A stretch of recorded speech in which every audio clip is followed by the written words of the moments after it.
Middle Egypt, 2002. It sweeps eastward across the Sahara each year in early April. Assaults the green sugar cane and golden barley fields that hug the Blue Nile for dear life.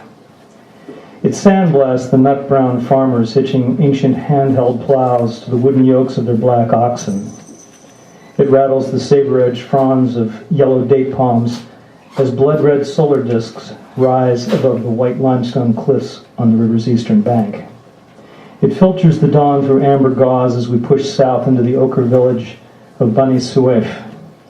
The Bedouin call it Hamusin, 50 days of wind. My guide, Ashraf, gives it a whole new spin. Americans are still afraid to come here. The pudgy scholar with a trimmed black mustache and rimless spectacles has been leaning over the back of his seat for the last 2 hours, verbally assaulting me with the relentless fervor of an overeducated, underpaid civil servant. An Egyptologist at the University of Cairo, Ashraf is licensed by the Ministry of Tourism to lecture visitors into a somnambulant state. They think they will get disease or be killed by terrorists. All Zionist propaganda. This is true fact.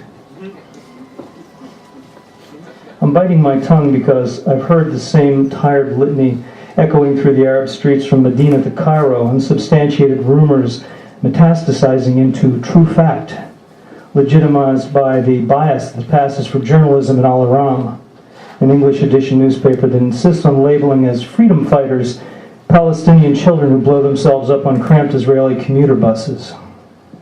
A Renault van traverses a steel truss bridge at El Minya, the epicenter of Islamic fundamentalism, and continues south past the red brick village of Oryx, where thousands of egg-shaped clay Coptic mortuary domes pock the sun-bleached landscape stretching to the eastern cliffs. Look, I buy this belt made in Israel for export to Egypt. He shows me his faux Gucci buckle. Strong magnets are sewn into leather to keep closed, but I take out, and belt work's still perfectly good. Ashraf's black eyebrows raise up to reveal eerily magnified eyes. Scientists say these magnets cause a man's parts to be sterile. He pauses to let that dubious factoid sink in. And there is chewing gum made also in Israel for export to Arab countries only, with chemical to make young girls want to have crazy sex with men. He raises an index finger like an imam pronouncing a fatwa. This is scientific fact. You don't believe? Ashraf pleads with both hands. Why do they want to do this? Let me get this straight. First, the Zionists want to make you sterile, and then they encourage young girls to have crazy sex with you? I'm not following the logic, Ashraf. My guide erupts into righteous indignation.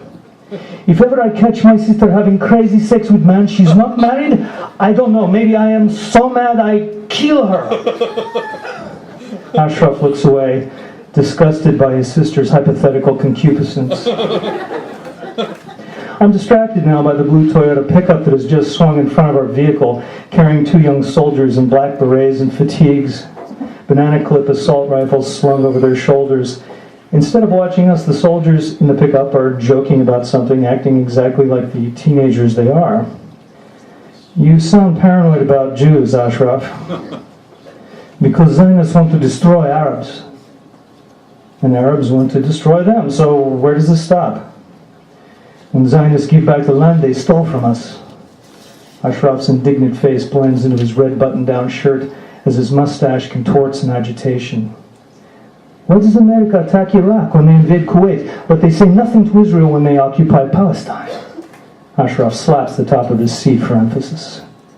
It's a damn good question, but he doesn't wait for an answer. Because neocons and Jewish lobby control American government.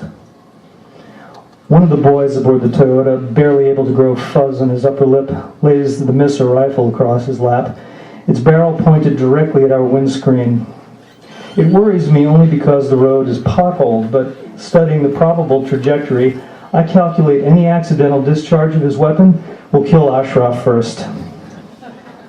Look, if you tell me the Jews control our entertainment industry, no argument. But the big oil lobby carries a lot more weight than the Israel lobby, and guess where the biggest oil reserves live, Ashraf? My guide turns away petulantly. By the way, who are these boys with guns escorting us? Tourist police, he replies. All this firepower for one American? He's okay now. There are no accidents here for a long time. What kind of accidents? My guide shrugs. Some buses were stoned, a few riverboats machine gunned. After accident at Dil al-Birhi, government closed the Nile in Middle Egypt to tourists. But you see now, more is secure. The accident to which he's referring happened in November of 1997 at the mortuary temple of Queen Hatshepsut. A contingent of the Gamat al-Islamiyya attempted to destroy Egypt's tourist industry and topple Hosni Mubarak's regime by torturing and murdering 57 German, Swiss, Japanese, and English tourists who had picked the wrong day to visit the Valley of the Kings. These problems are sometimes fault of the tourists, Ashraf explains, especially Russian girls who wear practically nothing.